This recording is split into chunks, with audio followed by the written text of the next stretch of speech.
Donc, c'est un élément à prendre en compte dans cette campagne. Et c'est un appel pour se positionner, puisque les décisions qui seront prises à partir du 10 vont donner deux possibilités aux Ivoiriens. Deux possibilités en termes de soit reconduire les pratiques que nous avons observées et qui ont participé à créer des tensions avant les élections, puisque quand vous remarquez la façon dont les pratiques ont été menées, aujourd'hui, la Côte d'Ivoire se retrouve à un carrefour. Ces élections de 2025-là se retrouvent, sont les élections des bilans.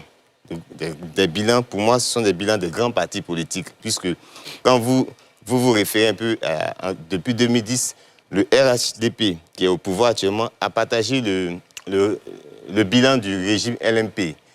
Quand on revient au RHDP, le PDCI a également partagé en partie le bilan du RHDP, puisque le PDCI, qui a donné son suffrage au RDR pour accéder au pouvoir et s'est détaché de cette coalition en 2018, partage le bilan du RHDP. Donc aujourd'hui, il y a un bilan qui est fait, un bilan de gestion qui a été fait par les trois régimes. Et ces trois régimes ont pratiqué à peu près ont eu les mêmes modes de fonctionnement. C'est-à-dire que lorsqu'ils étaient dans l'opposition, ils ont décrié un certain nombre de pratiques. Et lorsqu'ils sont arrivés au pouvoir, ces mêmes régimes ont démultiplié les pratiques qu'ils s'évertuaient à dénoncer quand ils étaient dans l'opposition. Et à cette élection donne l'opportunité aux Ivoiriens, soit de faire confiance en reproduisant, en reconduisant l'ordre social établi, l'ordre politique qui est marqué par le fait de voter en mobilisant l'appartenance ethnique, le fait de voter en mobilisant l'appartenance régionale, le fait de voter en mobilisant l'appartenance religieuse, ou bien de mettre en évidence le fait de voter sur la base de notre citoyenneté. C'est-à-dire quoi? J'ai apprécié l'une des observations que l'un de vos chroniqueurs a fait sur la télé d'ici, pour juste rappeler ce fait-là. Elle avait été arrêtée dans le cas d'une infraction à la route et elle a demandé aux policiers est-ce que je peux voir la caméra qui me dit que je suis pas en règle. Et le policier lui a demandé mais dans quel pays vous vous trouvez?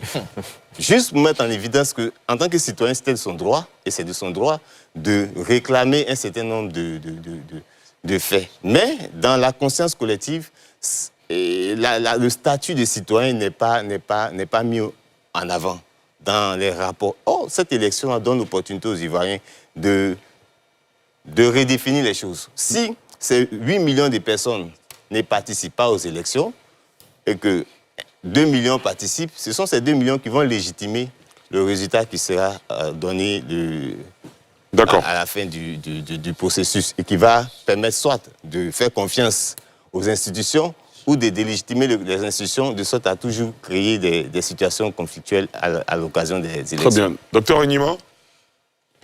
Oui, nous avons tous pris connaissance des différents décrets qui ont été pris par le président de la République. Les juristes les ont commentés. Ces décrets s'inscrivent effectivement dans les prérogatives du président de la République. C'est dire définitivement que nous sommes sur le chemin ou sur la droite ligne pour les élections présidentielles. Et c'est de bonne guerre. L'État n'est pas en crise.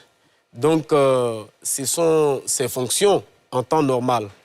C'est vrai que nous évoquions tout à l'heure des tensions en l'air et tout, mais nous voudrions bien faire confiance au gouvernement.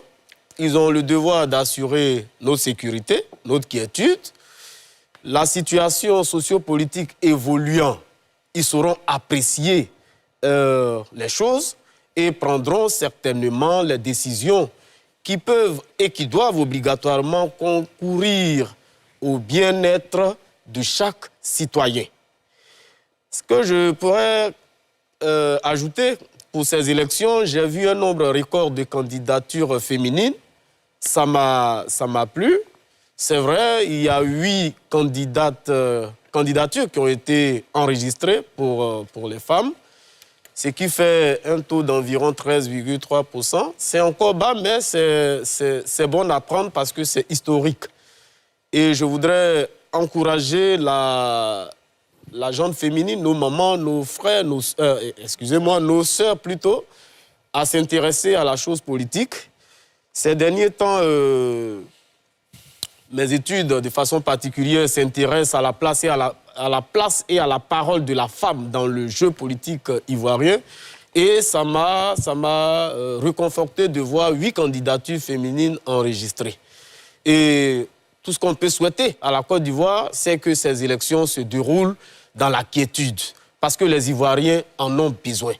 Nous sommes fatigués des différentes crises et nous osons espérer que les autorités prendront à bras le corps le cri de cœur des Ivoiriens pour que ces élections soient paisibles et qu'au soir de la proclamation, en tout cas des résultats, ce soit plutôt festif, au lieu peut-être qu'il y ait encore des affrontements inutiles. C'est ce que je pourrais dire. D'accord. Professeur Nogou. Ali, je voudrais à mon tour dire que les décrets qui sont pris par le président de la République sont une forme de sensibilisation, de mobilisation des acteurs, de tous les différents acteurs qui doivent participer à cette élection-là. Et prenant ce décret, c'est pour permettre la mise en œuvre, la mise en route de la situation électorale dans laquelle nous nous trouvons. Ici, il y a le nombre de bureaux de vote qui est désigné. Nous avons 23 578, le nombre de votants, le nombre de lieux de vote et les lieux des bureaux de vote. Là où les lieux... et puis, il est indiqué, on vous indique, allez-y à tel endroit pour voir où les bureaux de vote seront. Ceci est fait de façon claire. Mais ce qui m'inquiète, moi, c'est la situation où l'article qui dit que la CEI a la possibilité ou le droit de déplacer les bureaux de vote en cas de nécessité. Et l'article n'est pas précis pour moi, parce qu'en cas de nécessité, on ne liste pas, par exemple, les possibilités et nécessités, de sorte que beaucoup de choses peuvent s'engouffrer. Il faut avoir confiance. J'ai une confiance en la CEI, c'est possible, mais lorsqu'on dit qu'elle peut déplacer les bureaux de vote sans lister, par exemple, pour dire, quand on dit est déclaré admis, tout candidat au bac respectant tel nombre, les critères sont énumérés. Là, on dit en cas de nécessité et on ne précise pas. Maître Docteur Adjelou disait tout à l'heure qu'il ne faudrait pas qu'on retrouve des bureaux de vote dans une cour. Mais on te dira que les bureaux de vote sont dans cette cour par nécessité.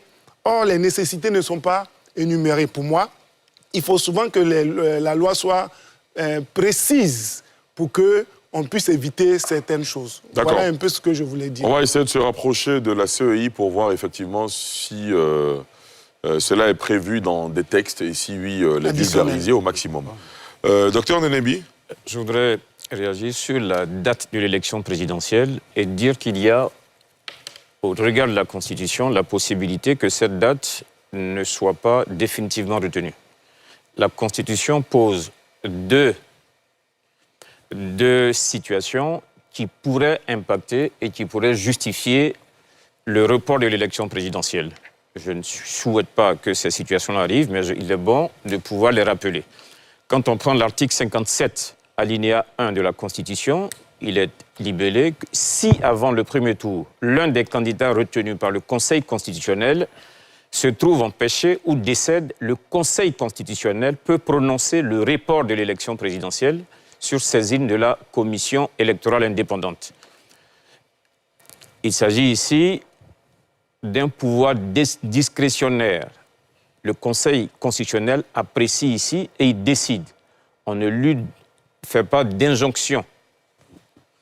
Et l'alinéa 2 précise qu'au niveau, en cas de décès ou d'empêchement de l'un des candidats arrivés en tête à l'issue du premier tour, le président de la commission indépendante chargée des élections saisit immédiatement le Conseil constitutionnel qui décide dans les 72 heures à compter de la saisine du report de l'élection de l'ensemble des opérations électorales.